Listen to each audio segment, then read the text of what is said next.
Can you hear me? Oh, great. Good morning, UIKonf. I'm somehow very excited today. It's my first time here, and I'm a backend person, so it's really exciting. I hope everybody got a decent amount of caffeine to start the day.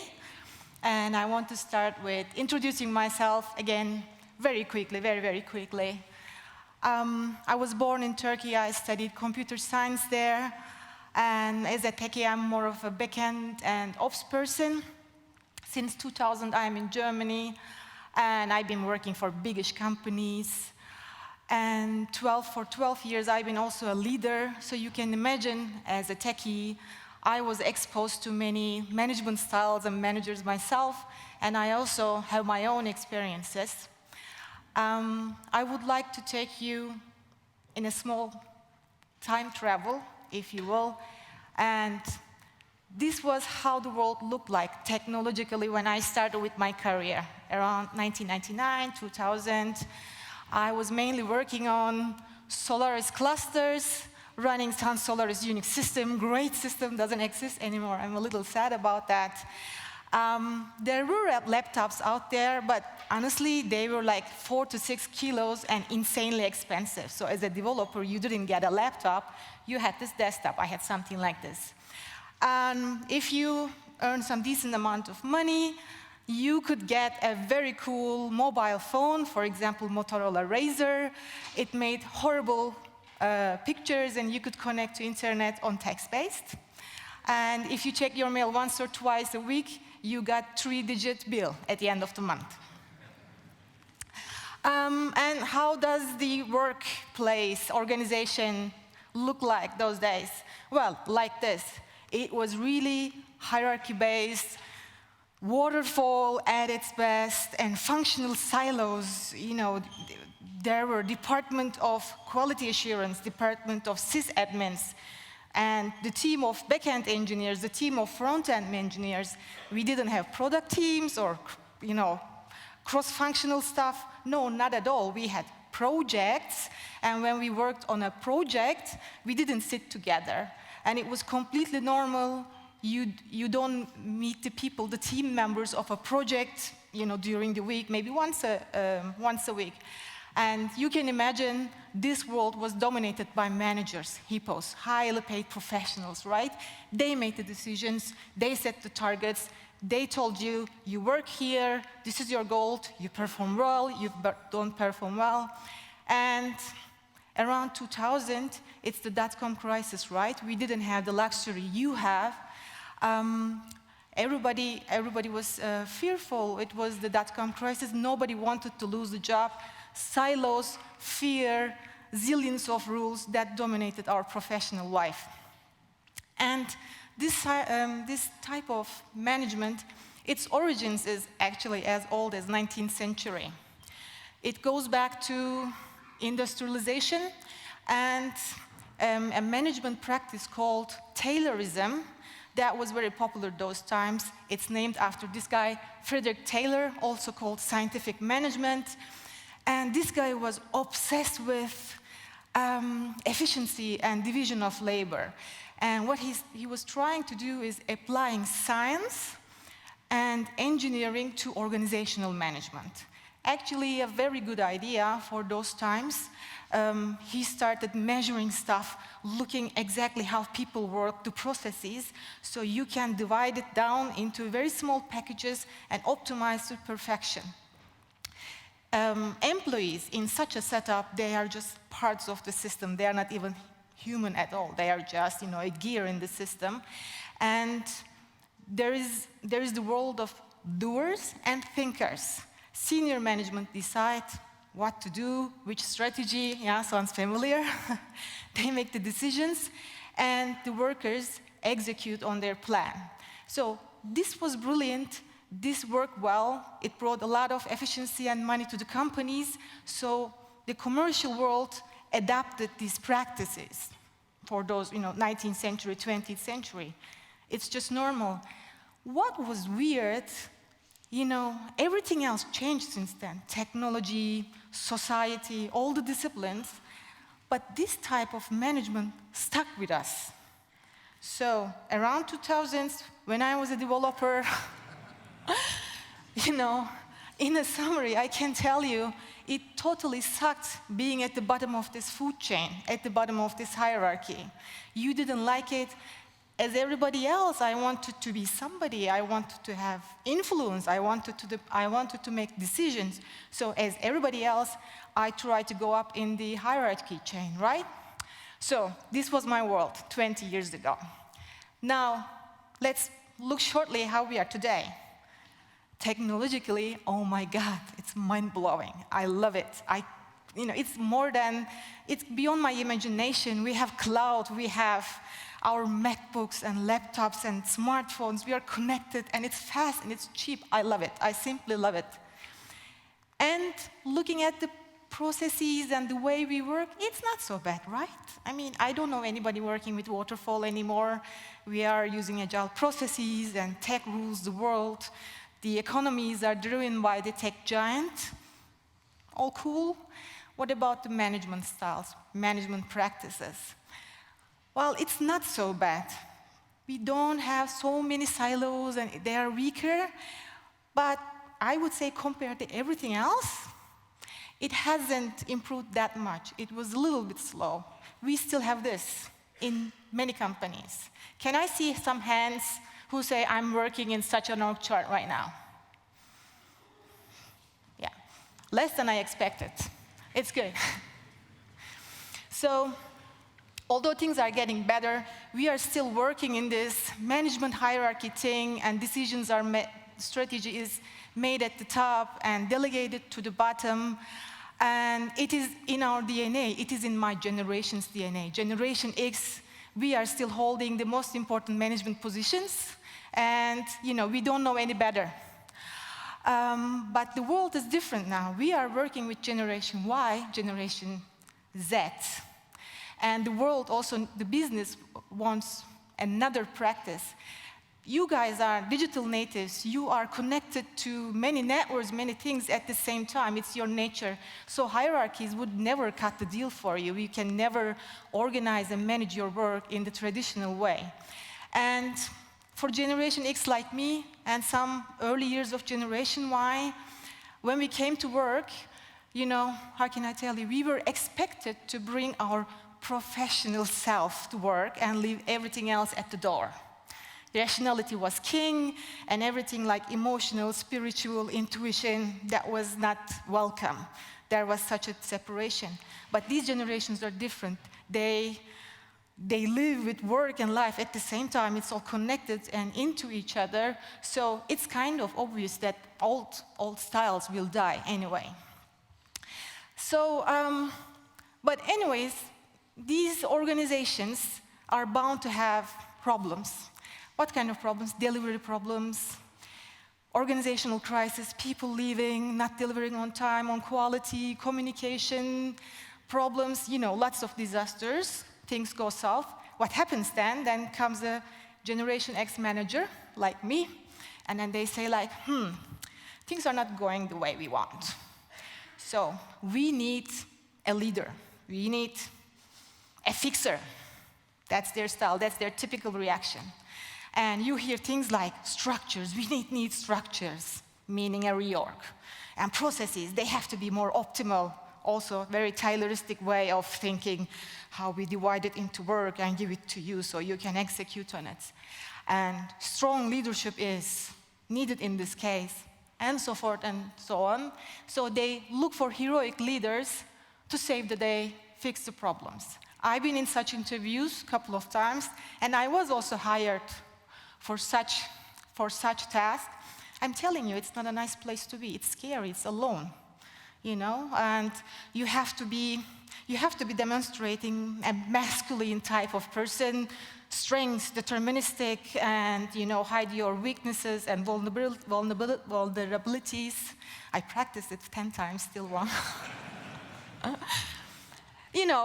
So you have to be that. Without the testosterone I had to show it. And when you come into the organization, people are scared of you because you have to fix the thing. They've been there all the time. You're going to change things. They don't trust you. How are you going to be successful in such a setup? The fact is, in many cases, you cannot, unless you fix other things. So let's talk about what organizations need in the 21st century to be successful, to have high-performance teams. My humble opinion, these are 5 things that you have to be aware of and investment as a company to achieve that. 5 things.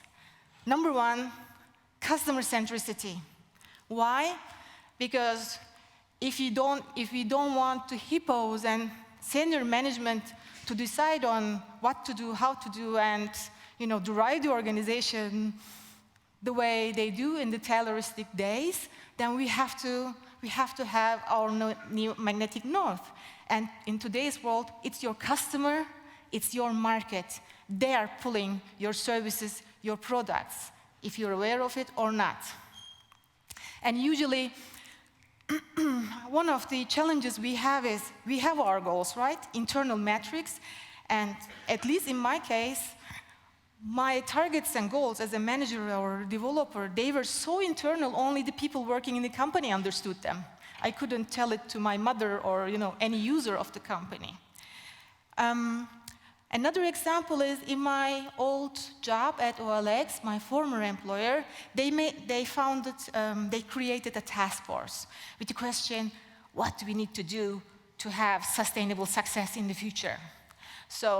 And there was just one answer. We said, we have to be more customer-centric. And we tried to come up with ways that reflects that. One of the learnings is, you have to know for whom you are working. And when we talked to the developers and product managers, we saw that some of us know the people using the apps and the services, but at least half of us are concentrated in internal stakeholders. And we thought this is something we should be careful about. Second learning, really knowing these people. I worked for OLX. They have customers in 40 countries. And developers were really honest. Look at the big red bulk upstairs. 50 of them said, you know what, I never meet them. I don't know them in person. So we also felt that this is something we might want to change. And also using the app. These are the product teams creating the apps and services. We also saw that we are using our app, but it should be much, much more so we have the empathy with the user. Why am I telling this? Because these were the companies we were looking up to. They are known as very customer-centric, very successful, and I think the secret key to their success is the customer obsession. I think this is the level 0 hygiene for all companies to be high-performing. Number 2 is people centricity. You can call it talent retainment and acquiring, and I find it all too much buzzword. It's about you, it's about us. Why? Because in today's world, we need the machines for manufacturing. We automated everything, but in this world, everything is complex, meaning we are working on systems and businesses where we don't have control over many things. So we have to be able to build our systems and reflect to all these unpredictable risks and changes all the time. So it's not complicated systems, it's the complexity. And the best way is having skilled people, committed people, who can be exposed and who can dynamically solve any problem for the company, for the customers. So what has changed in the last 150 years is it's not about how anymore, what is going to happen and how am I going to solve that problem. It's about who. Who is going to solve this problem? Who are these people? How do we build these teams? And taking these people as a whole, not the professional selves, with all their assets, culture, age, all these diversity aspects. Speaking of diversity, It's not a hipster trend. It's not a legal obligation. There are studies after studies and results that shows that diverse teams are better, diverse companies are more successful. Number 3 is shared leadership. So this is about how we get involved, how we get some autonomy and responsibility from the senior leadership and create something better. Because nobody wants to be the duckling, walking behind the mother duck, right? And if you can change the fact that information is the power and you make the decisions upstairs, if we can change it to something sharing information and coming up with better ways of making these decisions and moving the company forward, if we can use the collective intelligence of the company, it's going to be a better world for everybody. And I think we see it in the most successful tech giants in the market today.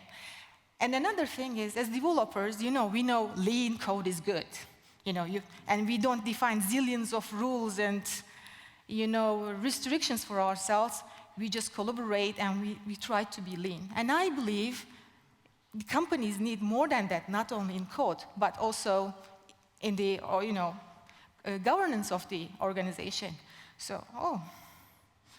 So instead of defining lots of processes and rules, and you have to control and define consequences for this, a lot of overhead, what we could do is we could create principles and values where we agree, we have a common denominator, and it's much easier to have consensus. And this works much better, than a 50-page travel expense guideline, in my experience. Number 4, collaborative mastery. So I could have named this teaming, but I believe this is more than teaming, much more than teaming. This is the acknowledgement that we need skilled, committed people at the workplace, and they have to apply their skills on all levels, individual, team, organizational, strategically.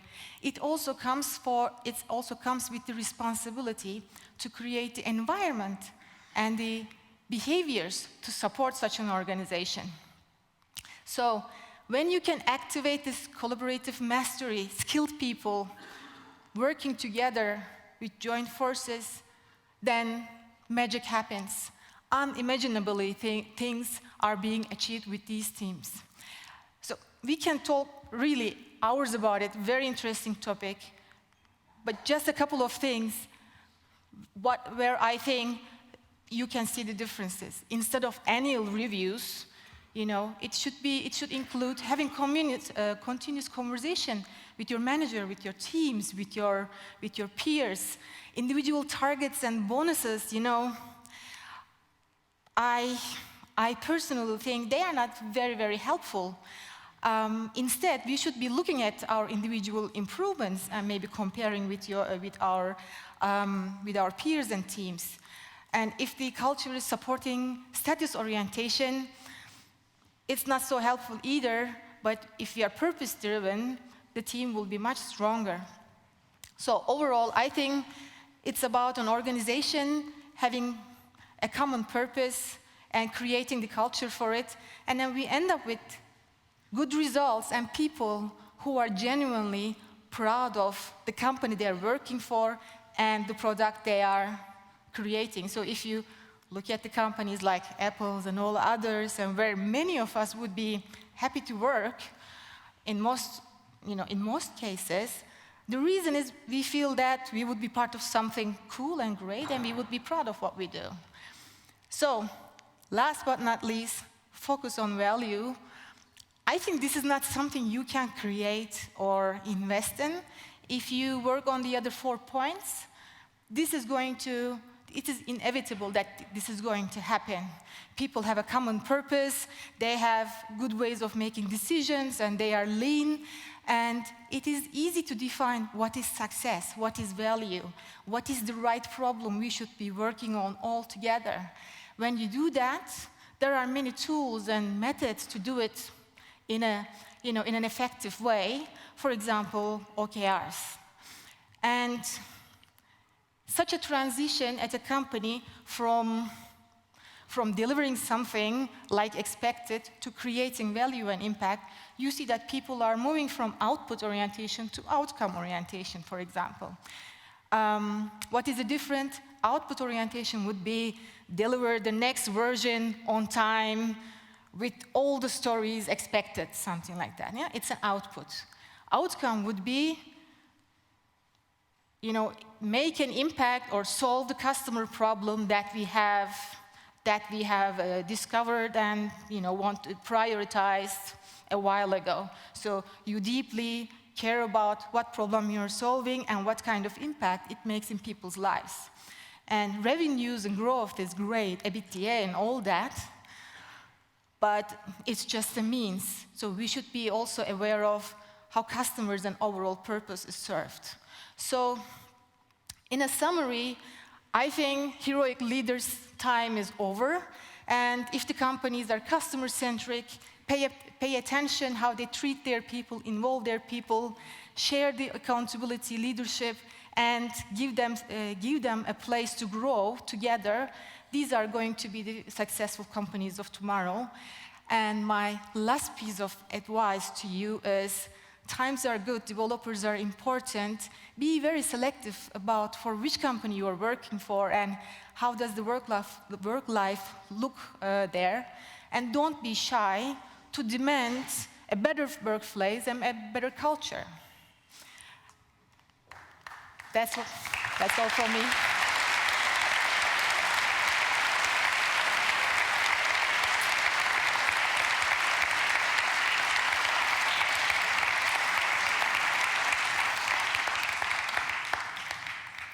So if we have time, I'm happy to take some questions.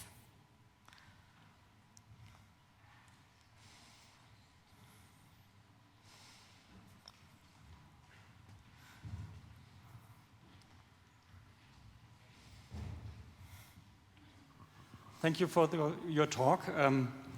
My question is, how is your advice, how can we change the situation? Most of us, I guess, are developers, and how can we as developers change the structure in the company if there's not it sounds a bit like a revolution from below. So maybe you have some advice for that. Yeah. It's a very good question. Like I said, I think you guys are in power right now. Last year, I read something like the talent war is ended and the talents have won. So you are the driving force, and companies are really interested to keep you guys happy and involved. I would use that leverage. When you are in a product team, a developer can always pay attention to what does customer need, why am I working in which story, what is the connection, not just taking the epic and story and implementing it and showing a genuine interest in the needs of the customer and connecting your work to some kind of, even business value is a buzzword, I don't know, I don't like, what difference I make in whose life, internally or externally. And if it's not easy to define, I think it's time to have a conversation with your management, with your team, and try to change it. And that's exactly my advice. If you find out that it's not really possible to have a conversation and do things together moving forward, then, I would consider my options, basically. Check. Thanks for the great talk. Really resonated with me.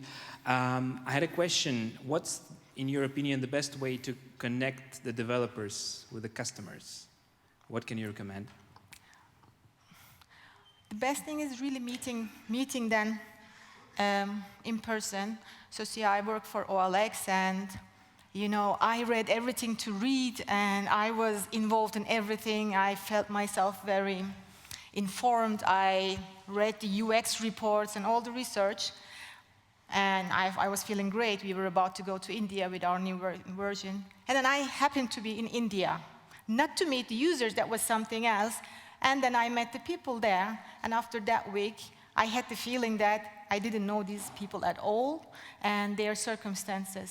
For example, we were preparing a classified section for them for selling cars. What do you have as a European in mind?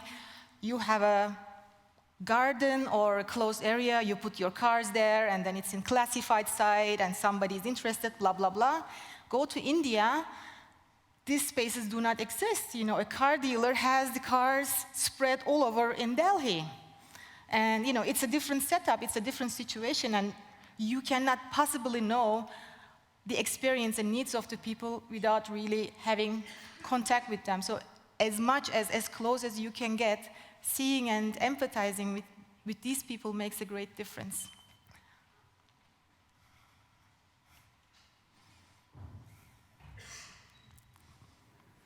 Hello, thank you for your talk.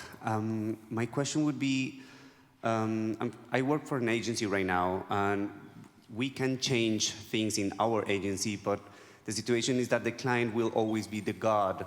And you cannot tell the client, like, hey, your mindset is wrong, you do this, you do that. So at the end, what would be your suggestion for someone who works in an agency to actually change when you will hit this wall that the client would be? Yeah, I've been in your situation for a while, and it's hard. I think as developers and product managers, product and tech people, we have a right to know that we are working on something that makes sense. You have a right to know the code you're writing, the time you're spending, your precious time from your life, that is going somewhere that makes sense, that is making some impact. And if you have doubts, that is not the right problem, or if you don't have all the answers you need, the best way is driving the conversation. And most often, if you do this, the companies are lucky enough that they are challenged, they are getting challenged, they are getting ideas, and they figure out better ways of doing this. So, see, I think 70% of all the software I wrote, or my teams wrote, they were for nothing. You know, it's still the case. It's getting better and better, and now, after 20 years in this industry, I think the best thing I can do, making sure that I'm working on something that makes sense. It's helping somebody. Here? Hi. I'm over here. I actually also have a question. Like, I'm not working in a very hierarchical company. We use holacracy at MBIO, Mercedes-Benz.io. I don't know, do you know holacracy? Maybe for the other people, it's basically you don't have like the typical hierarchical structure. You have like circles, and you're supposed to be self-organized, and you can basically have an impact on any kind of area, not just like software development, but you can also say like, I want to be involved in HR, whatever.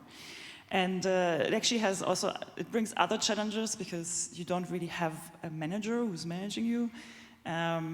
And it's really hard to really develop talent because there's no one really looking out for you. You have to be self-organized. Have you seen like good examples of like management structures that you can actually look up to? Like, I don't know, like a good example, maybe companies that are doing it in a good way, or like structures where you say like, this is something you should look at? It's a tough question. So one fact is, I'm a manager too, right? So managers and processes are somehow necessary evil. We are needed, but we have to be very aware of how much of us are needed and what we are there for. So there are alternative companies without CEOs. There are tail organizations. There's a book, Reinventing Organizations. For example, I can recommend that. There are beta organizations, organizations that define themselves a little differently to, to be able to scale and grow in a non-hierarchical way. And these are all very legit philosophies. They are not in Google or Facebook scale yet. But one thing that is common for these companies, they are trying to standardize and, optimize many things. But one rule is they are not trying to be brutally central. There are lots of things maybe in the organization or decision-making that looks central, but when you go into the depths of it, especially decision-making, they are trying to delegate to the teams and people who know it better. And do not lose time between decision making and doing. If you can imagine, if the brain is deciding something and it takes 2 hours for your hands and feet to react to it, that would be deadly. And that's exactly what's happening to the companies who are separating planning, decision making than execution. Sometimes it's better to leave it to the people. Sometimes it's better to ask for forgiveness than permission. So for sure, future is going to be a distributed world. We all know microservices, they can be wonderful and they can suck, It's a matter of organization too.